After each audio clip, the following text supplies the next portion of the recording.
chat. TeamNut pick map number 2. They are taking us to Dragonshire. Was that a one-off? Or are we going to see a little bit more craziness? Let's find out as we load in to the Dragonshire draft. I think it all comes down to how angry Team BTG is now after suffering that defeat, and how strong their sense of honor is, because it's one thing, you know, to make it to BlizzCon, but it's another thing to lose to TeamNut, and I'm pretty sure those guys don't want that to happen just like that. So then, what do we see? I mean, they were still smiling, so I think BTG are just having a good time. The question is, like, how try-hard are they going to be? Right. Here comes the expand. That's not the most out of the ordinary, but also not the most ordinary. There goes Genji, this time being removed. Okay, we're going to see a Sylvanas respect ban right now. What was the map, by the way? Was it... Dragonshire. Dragonshire, okay. There we go. Good stuff. Yeah, Sylvanas could be pretty powerful there in a split push scenario. It's a pretty large map in terms of rotations and how long it takes you to go from one lane to the other.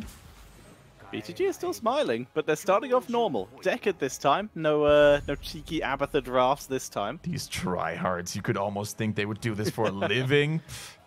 You'd almost think that this is a BlizzCon-worthy team. God, what are they thinking? 48% win rate on that Decade Kane. It's pretty good, yo. It's really good, especially Druid on that hero. Super solid. Now, TeamNut, what do they have in store? Still trying. All right, Li Ming early on, maybe as a pre-anti-Sergeant Hammer move. If BTG was actually going to go that route. Muradin, Reyna. Looks like we're sticking normal. This is a standard game, ladies and gentlemen, and there is absolutely nothing that could possibly go wrong in this draft. You know what I want to see here from BTG without really going into the realms of insanity? I would love to see a double support. Just see how strong it is still. Okay. Double support Raynor, make him the hyper carry. Who would you put as a second support? Tassadar, because we haven't seen him in quite some time. Okay. I'd say old Tyrande, because we're on that patch. Oh, yeah. One last time before she disappears. For the last hooray. Yeah. The last... But I mean, that will be actually the last time that anyone... On a tournament realm, it's going to be the last time anyone will actually be able to play Tyrande. The old Tyrande style. That is correct. After the burning of Teldrassil, she went into the woods, spent some time meditating and training, and came back stronger than before. I mean, she got worse at archery, but she got better at healing. Speaking of archery, Hanzo comes out, and it's just standard drafts from both teams so far. Unless BTG have a surprise for us. Cho'Gall. Yeah. I mean, Cho'Gall could work on Dragonshire. They're going for Blaze. And maybe, I was going to say there's still an LLK hero missing, maybe Alarak, but they go for the Zeratul instead.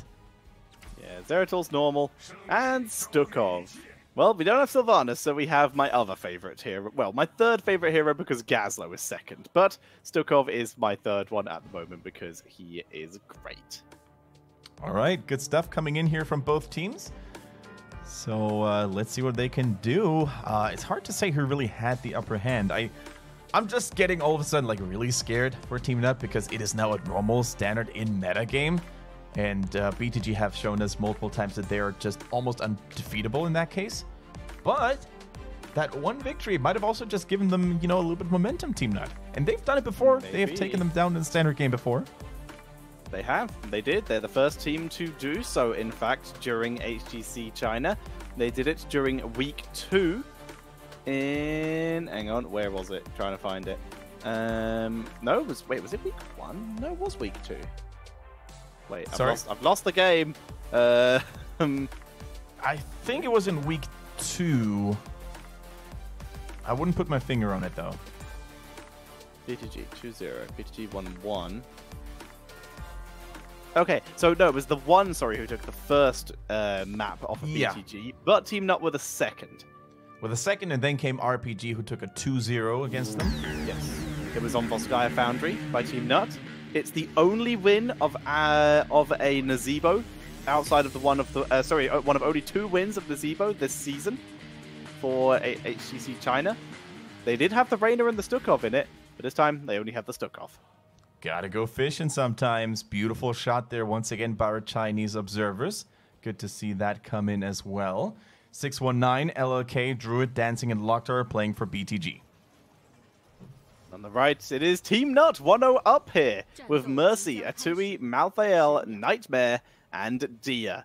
A much more standard game this time, but can the Nuts take this momentum that they were able to achieve in the first game and use it to try and take a 2-0 versus Beyond the Game, the second team they would be to do so this entire phase?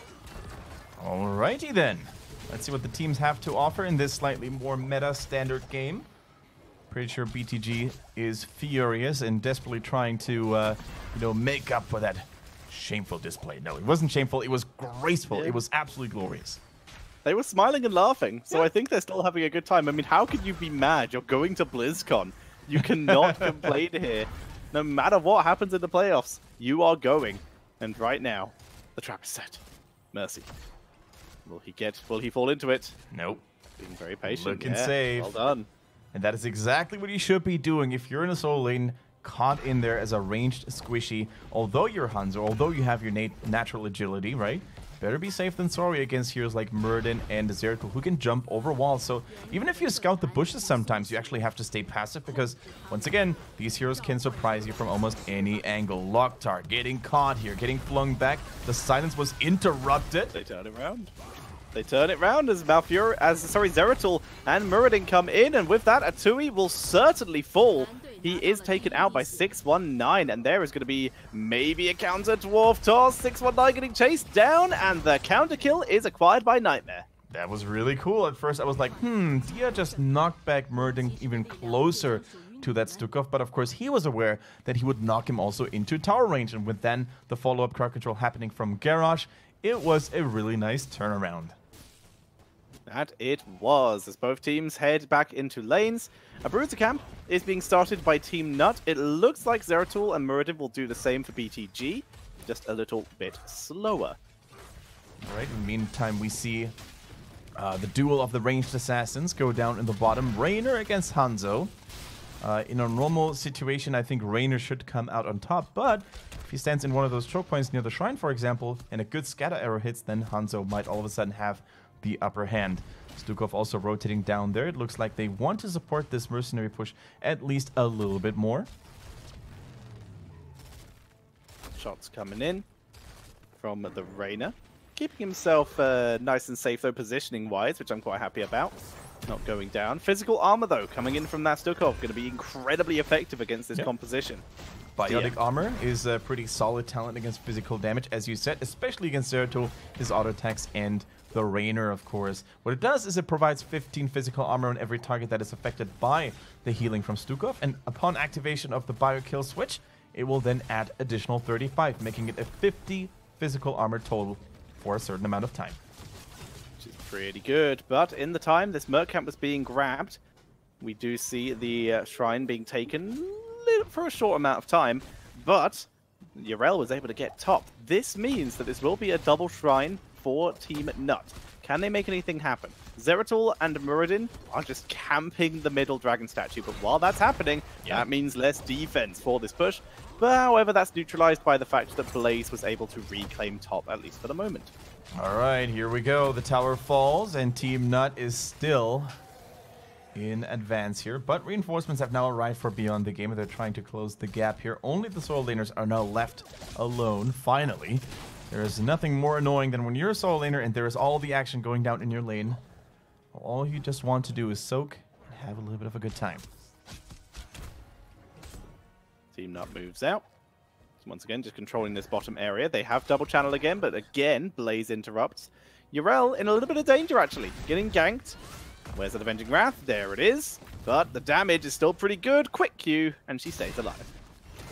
Okay, Decker Kane, speaking of staying alive, he won't be able to do exactly that. Li Ming, Malthael taking him out. And Beyond the Game find themselves not only with one support down, but also with a little bit of experience behind. To this point, TeamNut is showing us why we labeled them as one of the most promising looking teams we've ever seen in HGC China. If only they could get those results, and nice hit there on LLK, revealing him. Yep. Oh, just in time. So many times we see Blazers coming up like a split second too short, and now we see everyone moving into the bottom lane to try and make something happen there, while the Li Ming on that Dragonites begins to push in. And Garrosh blows that Indomitable, able to stay alive through the stuns of Muradin, able to move through, and through the roots of Deckard Cain. It's almost like a deja vu. Yesterday we've seen KTY instead of CE desperately trying, to interrupt the Dragonite with exactly the same, rotation and angle, but he too did come a little too late there. As such, Dragonite is still alive, trying to distract or occupy at least one or two members of BTG so that his teammates can actually get something done in the bottom. Stun lands onto Garrosh. Just quickly wrecking balls Muradin into his own team, dodges the Scroll of Sealing. And you can tell by the way he uses his Orc, he's a War Chief. No time to talk. He's staying alive. Malthael might not be. Stun 1, stun 2, dead. Perhaps we should stop calling people alive, because every time we do that, someone else ends up falling to balance out the score. That is the cycle of life and death. It's all good. Need to keep the Nexus in perfect equilibrium. So we see Mercy chilling around the area. Couple scatter arrows, now completing his simple geometry. Very good stuff indeed. He's got explosive arrow as well, so he's going to help with the lane. Dia knocks back Loktar, looks like he is the target. Groundbreaker with the Wrecking Ball silence, and the taunt seemed unnecessary. Dragon Arrow coming in from down below, and that's completely shuts down the re-engage by 619. Oh, that was a beautiful kill from TeamNut yet again. They used 2 heroic abilities in the process, though, as you said. Not so sure if that Warlord's challenge was really needed here. The Dragon's Arrow was probably used before the action had started, so can't really blame Hanzo for that. Sometimes, especially when you're on the opposite side of the map, you're just throwing it down, you're just shooting it for good measure, and try and hope that it gets some value done. So in that case, it was fine. Hanzo, though, the moment we talk about him, he gets blown to pieces by the combined efforts of Muradin and Raynor. Nice blow up this game. Pretty close. Both teams about to be at level 11. TeamNut a little bit earlier due to that earlier Dragon Knight. We see the Bruiser Camp being traded out. Nightmare spots LLK, but LLK having none of that completely. And this is just going to turn into a push in the top lane, but that will be mirrored quite likely by a bot. No, it's not going to be mirrored by a bot lane push. It's going to be mirrored by a top lane gank, which is not a mirroring at all. I don't know what I'm saying. In the meantime, we see LK. He's just trying to gear up that one Void Prison when the enemy team is grouped up. He's trying to he gets a two-man Void Prison, followed up by the roots of Deckard Cain and the engage of Loktar.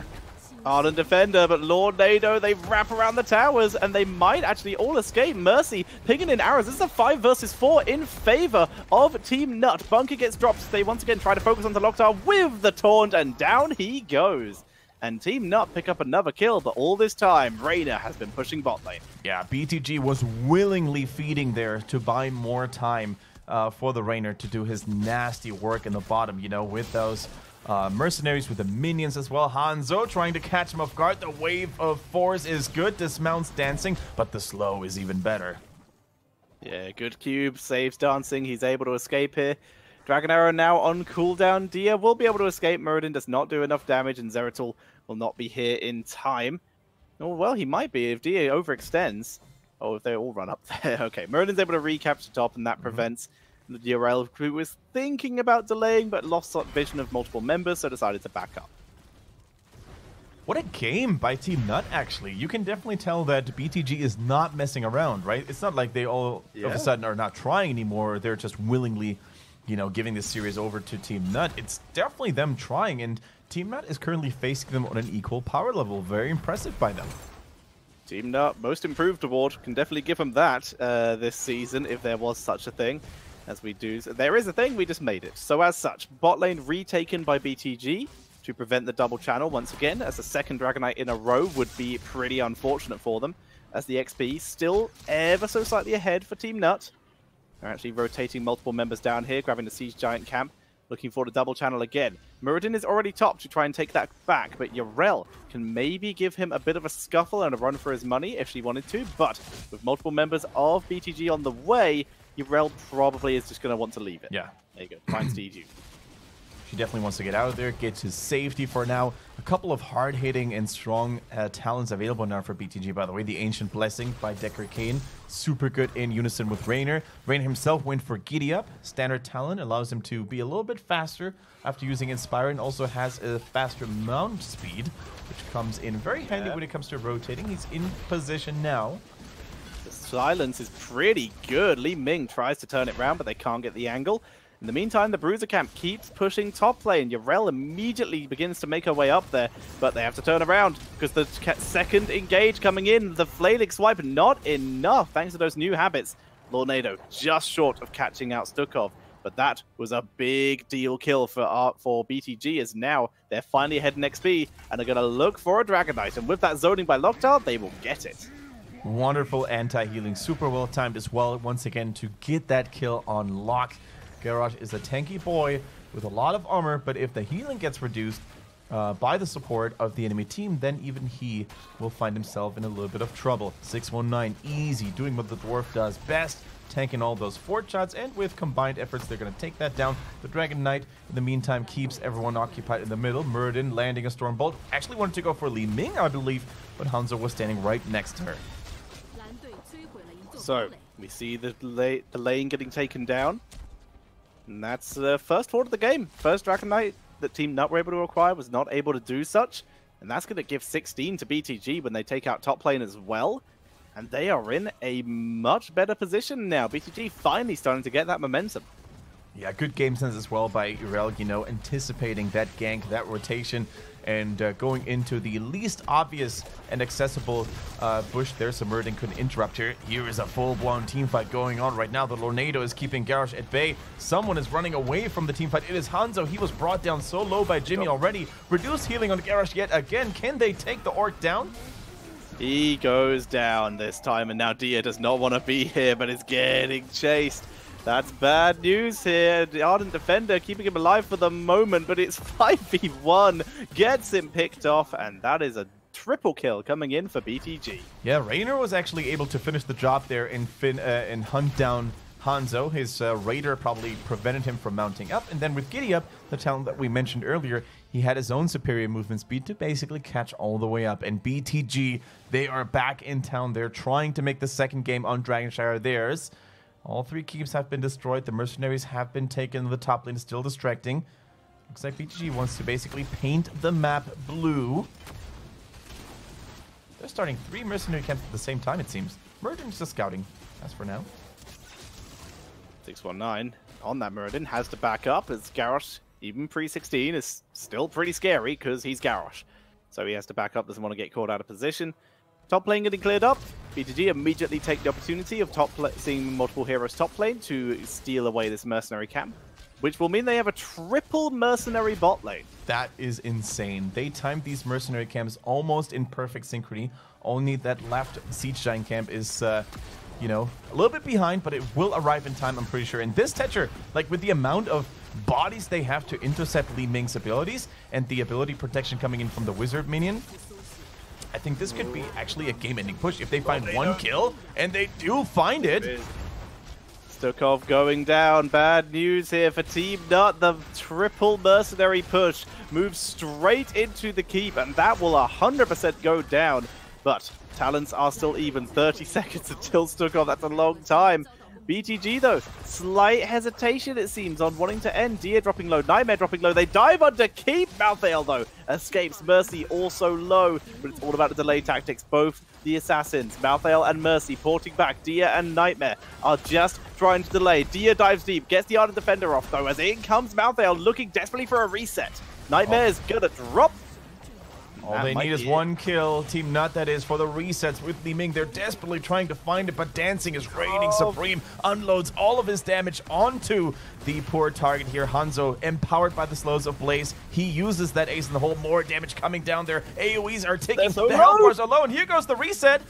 Reset 1, reset 2, reset 3, reset 4. Oh, 619 takes down the core. That was close. Wow. But the game itself, the second they were able to get those kills, they got that kill on Stukov, that's when it really turned around. And absolutely, BTG take the 1-1 they're going to BlizzCon. They're fine with it. They're happy. And yeah, that was a little bit more convincing. We almost had the picture-perfect Li Ming dream becoming a reality here. It was so close, and if it hadn't been for Murden, maybe another tank who wasn't so beefy, wasn't so survivable, it could have become a reality. But that was still a mighty, valiant effort by TeamNut, and it really shows, as you mentioned, Tetra, to quote you earlier, how much they have grown as a team. Yeah, exactly. They are, once again, they're still not top echelon, but the fact they grew this much from last season to this season makes us so proud of them, and we want to see how well they do in the playoffs, because even in the last 3 weeks, they have improved massively as well. And TeamNut, best of luck in the playoffs. They have a long and difficult fight ahead of them. They have to win 2 series in a row to dodge the Crucible. Yep. And if they want to make it to HGC, they want to make it to BlizzCon, then they have to win 6 series in a row. Easy. Easy. What could go wrong? What could possibly go wrong? But even if they were to drop down into the Crucible, you know, if for some reason they end up failing against KT, which is going to be their first opponent, they have bested the Crucible teams once. They did go to the Crucible last phase, and they came out victorious. I'm pretty sure that if they continue to play like that, they would basically be able to do it again. I think you might be right, but we will find out next year if they we'll find out in the playoffs who's going to that Crucible, and then next year we will find out if they were able to survive. Good luck, Nuts. You've grown so much. I hope it doesn't go to waste by going down to the Crucible. For now though, they can try and avoid it in the playoffs, but that was certainly a better game by BTG. The first one was definitely a mess around game. They had fun. The second one was a lot better, a lot more convincing here. You know, the first one, it was all about having fun. It was all about, you know, giving something back to the viewers, making them enjoy those exotic picks like Samuro. And actually, our Chinese teams as a whole today have been very friendly towards the viewers. We saw RPG, you know, go for a little bit of monstrosity. We haven't really seen that one before. It didn't work out, but hey, who cares? They made up for it by showing us the one and only Cho'Gall, and the only Cho'Gall this phase, and making it win off the get-go. That they did. And with that, after our stats, ladies and gentlemen, we're not done. We still have one more series after our stats are shown here and our MVP is crowned. Who do you think the MVP is going to be? Ooh, MVP votes? Going over, I would probably put it on Raynor. Just super strong damage. Was always in a good position. Never really overextended. Had some nice hunts as well on Hanzo, and showed him who's the one true boss. Yeah, I think it's Raynor. I think I'd agree with you there. If not, then 619, he was able to dance around Jarell several times here, but no, Dancing gets it. Well deserved. Able to put on quite the show on that Raynor. Had good positioning, good split push, which kept his team even in XP, even after losing that Dragon Knight. Good job. Good job indeed. Well played, good sir. Now, BTG have restored a little bit of their honor. They prevented TeamNut from dominating them twice in a row. But that being said, they still look pretty good, BTG. I mean, yeah, I have been, or I was a little skeptical towards them and their performance, but Tetra, if we take all things into account, I think even in the games they looked a little sloppy, they looked a little bit weaker, they were still in control for the most part, and they knew exactly when it counted, when it mattered, and they showed up big time.